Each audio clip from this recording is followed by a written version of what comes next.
मेरे दादाजी बचपन से भक्ति किया करते थे। उनके पास देवताओं का देवियों का विशेष आशीर्वाद था, जिसकी वजह से हिसार का सबसे पुराना मंदिर होता था लाला श्यामलाल बाग। वो हर संडे वहाँ कीर्तन में जाते थे। तो वहाँ से आने के बाद सपने, जब वो सोते थे सपने में पूरी जगह दिखाई देती थी। जंगल दिखाई देता था, पीपल का पेड़ दिखता था, और पीपल का पेड़ दिखते ही आवाज़ आती थी कि मेरी प्रतिमा है, मैं यहाँ हूँ, मुझे बाहर निकालो। तो काफ़ी टाइम बीत गया, उन्होंने गौर नहीं किया। जब एक बार फागुन से पहले की बात है, तो जब उनको ये स्वप्न दोबारा दिखाई दिया, तो उस स्वप्न में उस आवाज़ के साथ एक आवाज़ और आती है कि अगर मेरी बात नहीं मानी जाएगी तो तू दंड का अधिकारी होगा। ये इस पेड़ का 52 साल पुराना पत्ता है।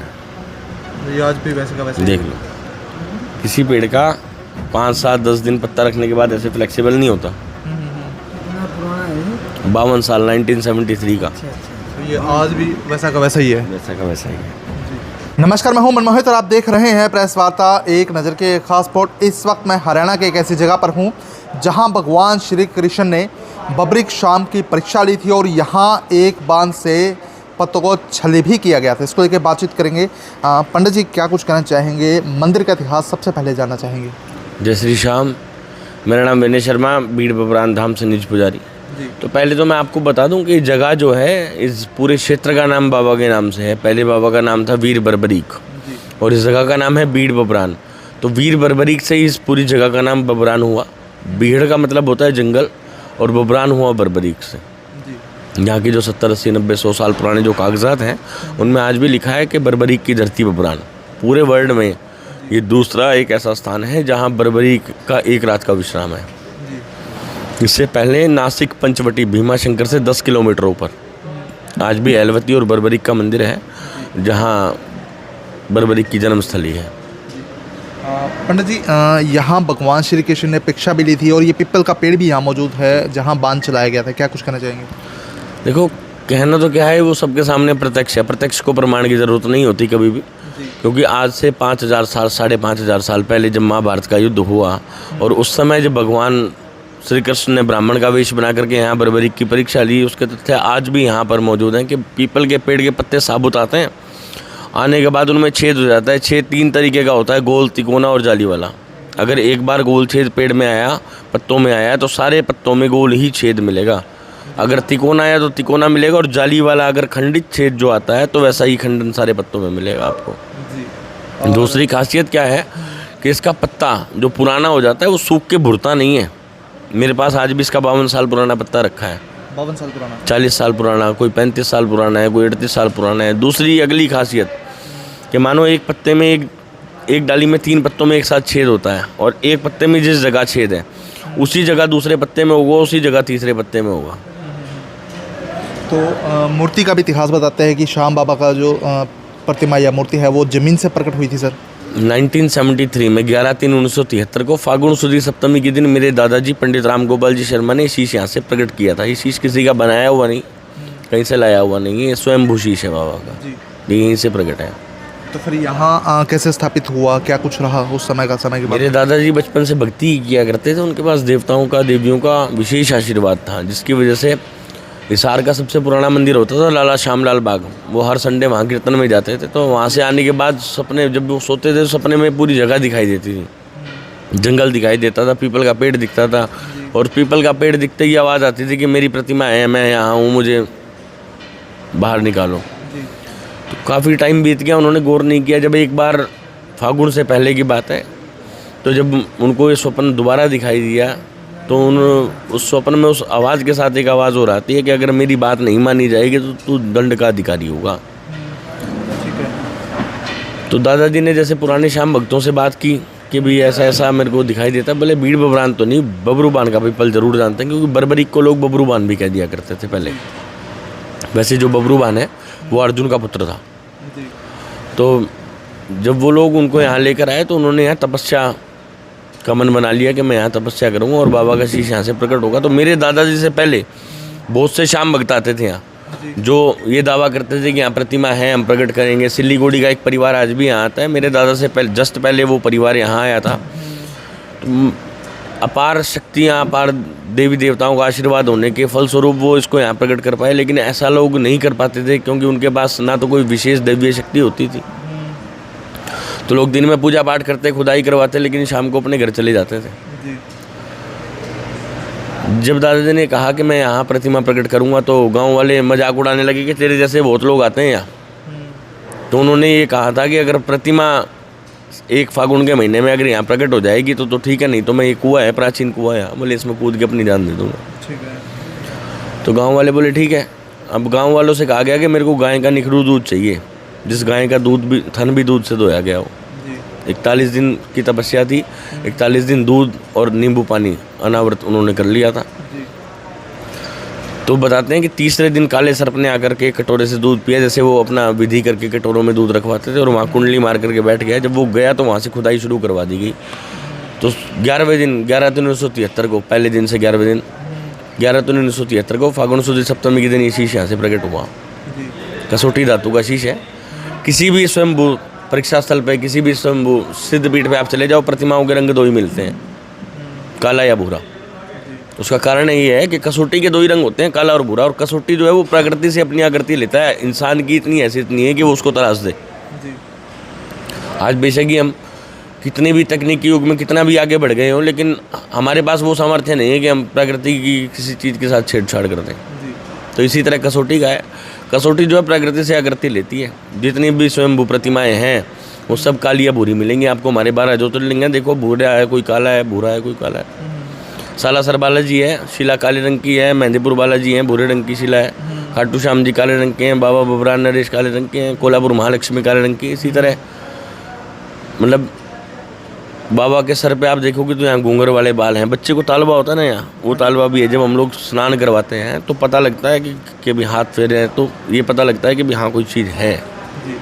अच्छा पंडित जी, जब ज़मीन से शीश प्रकट हो गया या प्रतिमा प्रकट हो गई है, तो उसके बाद फिर जब हलचल क्षेत्र में हो गई होगी कि बाबा जी ज़मीन से प्रकट हुए हैं, तो फिर क्या कुछ रुझान लोगों को रहा, कैसे लोग आना शुरू हुए, कैसे ये लोगों के आकर्षण का केंद्र बना? अगर स्थान की बात करें, मंदिर की बात करें, देखो लोग पहले भी आते थे, ऐसा नहीं कि प्रतिमा प्रकट होने के बाद ये लोग आने शुरू हुए। यहाँ के जो आसपास के 5, 7, 10, 20 गाँव के लोग थे वो पहले भी आते थे, और दूर दराज के क्षेत्रों से जहाँ जहाँ लोगों को बाबा का दृष्टांत होता है, जैसे सावल राम जी थे, बाबा के अनन्य भक्त हुए, श्याम बहादुर जी महाराज थे, वो अपने चेलों को लेकर के, अपने शिष्यों को लेकर के हमेशा आते रहते थे यहाँ। तो पहले ये ज़मीन थी ऑस्ट्रेलिया बेड फार्म के अंडर में, अंग्रेज़ों के समय में। तो वो मिलिट्री शासन था, आने देते थे, नहीं भी आने देते थे, तो लोग आते थे पर जैसे तैसे करके। पर जब से बाबा प्रकट हुए उसके बाद तो आए दिन पे दिन लोगों का तांता लगना शुरू हो गया। आज बाबा की कृपा है। तो प्रशासन में भी खलबली मच गई होगी, क्योंकि ज़मीन से प्रकट हुए हैं बाबा जी। तो देखो प्रशासन किसने बनाया? प्रशासन इसने तो बनाया। खलबली मचे जाए, बाबा तो बाबा है। जी। अच्छा, यहाँ पीपल के पेड़ का क्या महत्व है? लोग आते हैं, नारियल बांध के जाते हैं। जब मनोकामना पूरी होती है तो उस नारियल का क्या किया जाता है? उस नारियल का बाद में, जैसे आप आए, आपने अपनी मनोकामना बोल करके नारियल बांध दिया, तो वो बाद में जब अपना नारियल खोल के जाते हैं, प्रसाद करके जाते हैं, तो उसके बाद वो नारियल हवन कुंड में लगा दिया जाता है। और 12 और 11 का भी बड़ा महत्व है मंदिर के अंदर। दूर दूर से श्रद्धालु आते हैं। इसका एक्चुअल में क्या टेक्निक है, क्या महत्व क्या है? 11 और 12 की बात करें तो मंगसिर सुदी एकादशी को बर्बरीक की परीक्षा हुई यहाँ। उसके बाद बर्बरीक ने ब्राह्मण रूप से विष्णु के विराट रूप के दर्शन किए, जिसकी वजह से बर्बरीक सारी रात नहीं सोया। आज हम सांवला रूप देखते हैं बर्बरीक का, यानी श्याम जी का। तो वो सांवला रूप यहाँ मिला। जब परीक्षा देने के बाद कृष्ण जी ने कहा, विष्णु भगवान ने कहा कि मांग क्या मांगता है, तो बर्बरीक कहता है कि आप दे क्या सकते हो? तो वो कहता है कि 3 लोक का मालिक तेरे सामने खड़ा है, मांग। तो वो कहता है कि देखो, एक वीर को 3-4 चीज़ों की ज़रूरत होती है, वो सभी चीज़ें मेरे पास हैं। बलियों में बलवान मेरे पिता भीमसेन की वजह से मैं हूँ। पिता बोला है मैंने, दादा नहीं बोला। पिता भीमसेन की वजह से हूँ। और अजय पराजय का वरदान भगवान शंकर ने मुझे दिया, और अजर अमर मेरे नाना बासुकी नाग ने बना रखा है, और मैं नारद जी की कृपा से ज्ञानवान भी हूँ, तो मुझे और कुछ नहीं चाहिए। तो विष्णु भगवान सोचते हैं कि तो तेरी बेइज्जती हो गई कि भाई 3 लोग का मालिक खड़ा और उसने कुछ मांगा नहीं। तो बोले मांग फिर भी। बोलो तो बर्बरीक कहता है कि शाम रूप दे दो मुझको, ये रूप मेरे मन भाया है, तुम जैसा मर्जी रूप धरो हुआ जब तुम्हारी माया है। कहते हैं ठीक है।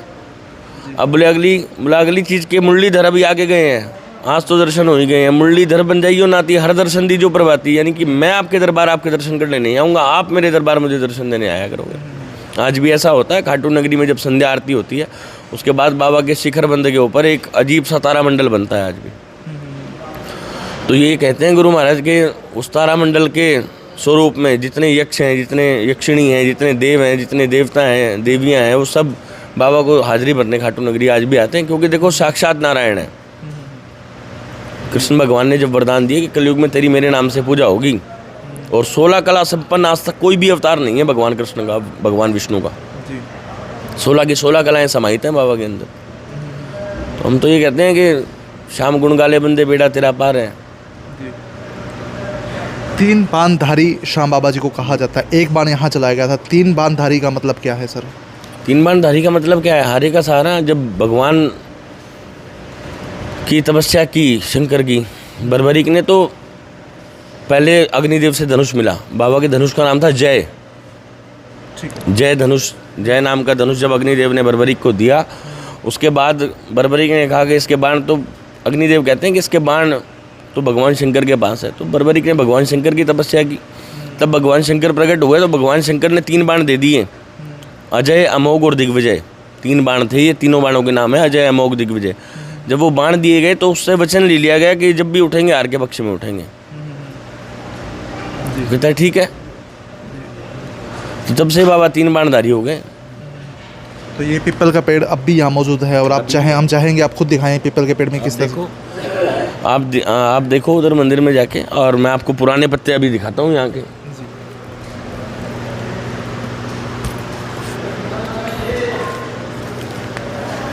ये इस पेड़ का 52 साल पुराना पत्ता है। ये आज भी वैसे का वैसे देख लो। किसी पेड़ का 5, 7, 10 दिन पत्ता रखने के बाद ऐसे फ्लेक्सिबल नहीं होता। 52 साल, 1973 का। तो ये आज भी वैसा का वैसा ही है। वैसा का वैसा ही है। जब दादाजी ने ये प्रतिमा प्रकट की थी तो उस समय किसी श्याम भक्त ने तोड़ा था।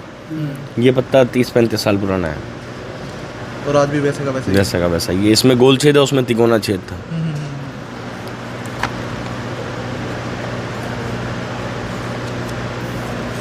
ये 27-28 साल पुराना पत्ता है, वैसा का वैसा। देखो। ये सब श्याम बाबा की कृपा है। बिल्कुल है, हम सांस ले रहे हैं वो भी उसी की कृपा है।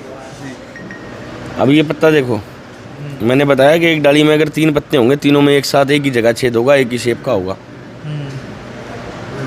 कोई शेप में फर्क है, जगह में फर्क है, कोई फर्क नहीं है। ऐसा इस पेड़ को हजारों सालों में एक बार होता है, क्योंकि श्याम जी को 3 बाणधारी कहा जाता है। पत्तों में, सभी पत्तों में छेद होगा, ये लाजमी है, लेकिन ऐसे तीनों में, चारों में लगातार होना, वो कभी कभी ऐसा होता है हजारों सालों में। बताते हैं गुरु जी के। ये देखो, ये 31 साल पुराना पत्ता है इस पेड़ का। वही सेम छेद, गोल छेद है।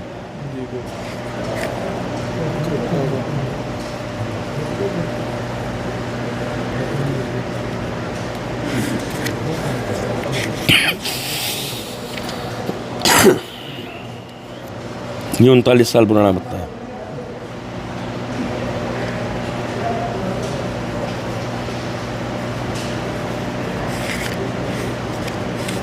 तो आपने सारे के सारे पत्ते संभाल के रखे हैं ना? संभाल के रखने की चीज़ है जी, संभाल के रखी जाएगी। तो पंडित जी, मंदिर की लोकेशन एक बार बता दीजिए ताकि कोई भी श्रद्धालु आना चाहे तो। अगर कोई श्रद्धालु आना चाहता है तो राजगढ़ चंडीगढ़ रोड जो है, वहाँ बीड़ बबरान गांव है, और बीड़ बबरान आप आए हिसार से 16 किलोमीटर दूर, तलवंडी राणा के पास। और दूसरा रास्ता लगता है सिरसा रोड से ढंडूर पुल के लेफ़्ट होने के बाद जब आप जाते हो चंडीगढ़, तो चंडीगढ़ से पहले, बरवाला से पहले लेफ़्ट साइड को एक कट आता है, बीड़ बबरान लेके आएगा सीधा, आप आओ। तो बिल्कुल श्याम बाबा की यहाँ साक्षात कृपा होती है। खुद श्याम बाबा साक्षात यहाँ है। हिसार से 16 किलोमीटर दूर मैं इस मंदिर में हूँ, और आपको मैं बता दूँ कि ये वही स्थान है जहाँ भगवान श्री कृष्ण ने श्याम बाबा की परीक्षा ली थी। तो यहाँ आने से आपकी तमाम मनोकामनाएं पूरी होंगी। तो इस वीडियो को आप शेयर कर दीजिए ताकि अधिक से अधिक लोगों तक तमाम जानकारी पहुँचे। बहुत बहुत धन्यवाद।